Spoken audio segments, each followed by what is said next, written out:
Welcome back to Most Amazing Top 10. I'm your host, Taylor McWaters.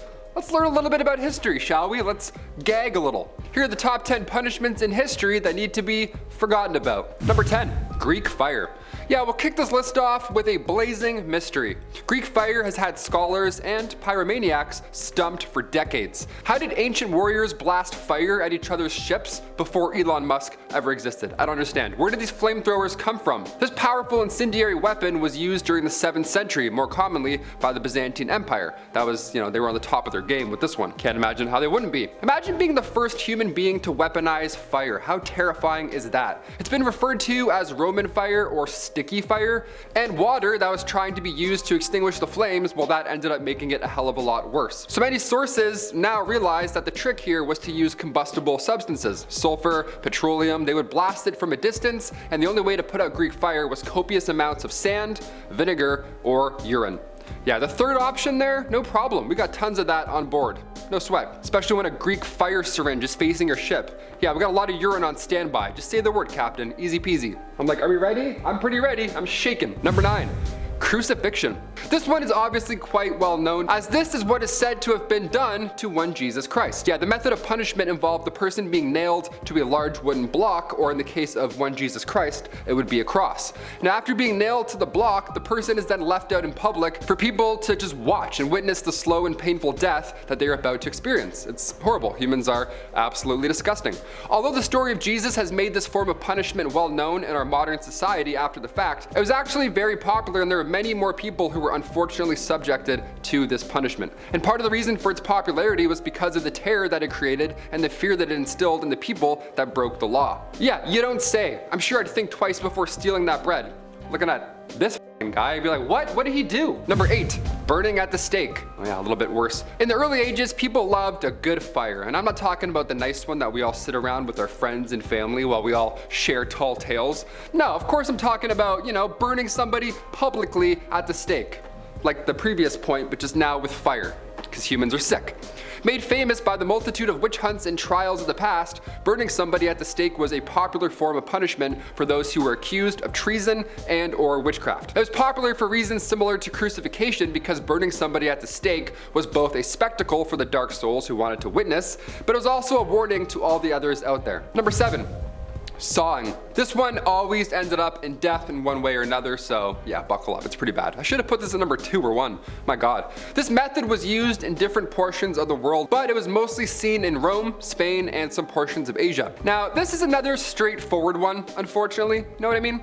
You ever seen the Terrifier? It's like that. This would be done to a criminal who had been given the sentence of capital punishment, and it basically, it just involves them getting sawed in half. That's it. I'm not exactly sure what else to say, to be completely honest. I'd love to fill some time and talk about details, but then we'd get demonetized. So I'm like, they'd get sawed. Picture it. It's said that sometimes the sawing was actually done lengthwise. Not here, but rather, down here. Would you rather get sawed at the x-axis or at the y-axis? I don't think it matters at that point, really. You're dead. Number 6, the breaking wheel. Okay, this one isn't even creative. You know what I mean? It's just horrible. People just... here we go. The breaking wheel is literally just a large disc, a pirate ship wheel almost, where somebody is tied to it, and then everybody else walks in and then just, hammers them over and over again, because humans, I guess. But of course, since we're talking about medieval times here, everything has to be a show, right? Once the accused was beaten and presumed dead, the wheel would then lift up and then turn slowly, just to show everybody what's up. In case you couldn't get a good view, there you go, now you got one. He's like Usher, just rising in the middle of a concert and then turning around. It's like, what?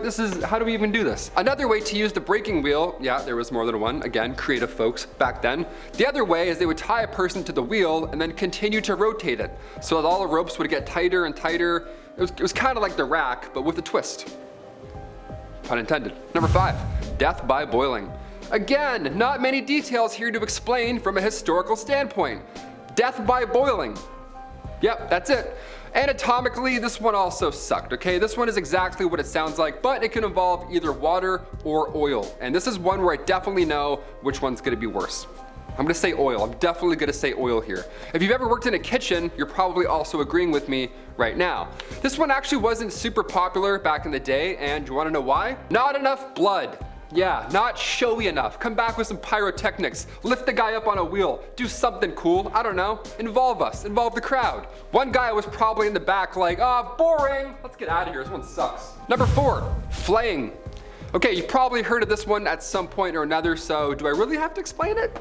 I do? Okay.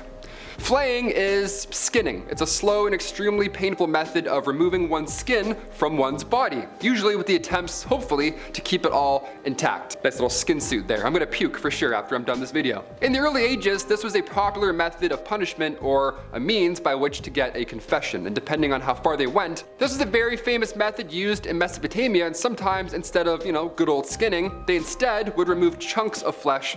So that's, honestly, I'm not sure which seems worse. I would go with the chunks, probably the chunks, right? I guess there doesn't have to be a winner. It could just be all bad. That's also an option. Number 3, water. Taking a step away from the worst physical thing one could possibly go through, let's take a look now at how far the mind will go before it too breaks. Sensory deprivation is still around today in terms of punishments. In fact, there's actually many who pay for it. They lay in a dark tub full of salt and they float, and it's a magical experience, right? Your senses, they're powerful, especially combined with water. So a dripping machine where water would just drip on you, it doesn't sound bad, but really it was the worst punishment out there. It's one of the worst ones. Ice cold water dripping on your forehead over and over for hours and hours. It's one of the worst. Everybody's heard about this in some way. In medieval times, they would do this as well, but the drops would be at different times, so you couldn't predict it, which would drive you crazy, right? I'm so anxious. This is the worst punishment I think on the list somehow. In medieval times, they would tie you down and then using a horn, like a big ass funnel, they would pour 9 pints of water down your throat. So either this or that. Either water is gonna fuck you up in some way, shape, or form. Water being used for punishment is pretty wild, especially when we need it to survive. It's kind of twisted. Who thought of that, right? Number 2, keelhauling. Not to be confused with Kegels. That's a very, very different thing. My autocorrect told me this morning. It's like, hey, not the same thing. You meant keelhauling. And I'm like, absolutely.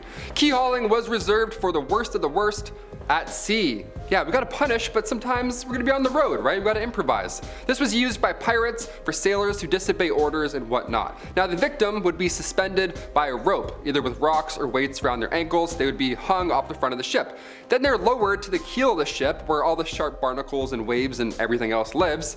And then at that point, they would get dragged all around the boat. Water plus pain, it's a lot here. It's a deadly combination. Anything to do with barnacles and the sea, no chance. I'll tell you anything, Blackbeard. If Blackbeard was like, here's a messed up fish, I'd be like, gross, I'll tell you anything. I don't like the ocean. And finally, number 1, medieval house special. Let's end on a fun, light one, okay? That way we can all sleep. Deal? Deal. Hit that thumbs up. We're feeling a little bit better. Many of these ale brewers back in medieval times were all women, and that's probably because men were too busy drinking it in the basement. Baking bread was not freely permitted, but making ale in your basement was totally okay. Yeah, we went from making ale in our living rooms to banning alcohol. Odd, right? So the higher ups at this point, these noble lords, they wouldn't care if you made ale and had a block party, but if you were to make weak ale, or it was improperly measured and then improperly distributed, then and only then would you get a fine. That's like the police busting your house party, but only when they get there, they turn the music up and then congratulate you on a proper barrel of White Claw. They're like, ah yes, black cherry, the finest. They sip it, it's improperly distilled. They're like, all right, put your hands behind your back, get the out of here. You make weak ale, you're going to jail. Those are the top 10 punishments in history that need to be forgotten about. Sound off below. Which one's gonna stick with you at night tonight? Which one are you gonna think of and then not be able to sleep? For me, it's the sawing in half. I'm Taylor McWaters, you're you, and we'll see you next time on Most Amazing Top 10. Peace.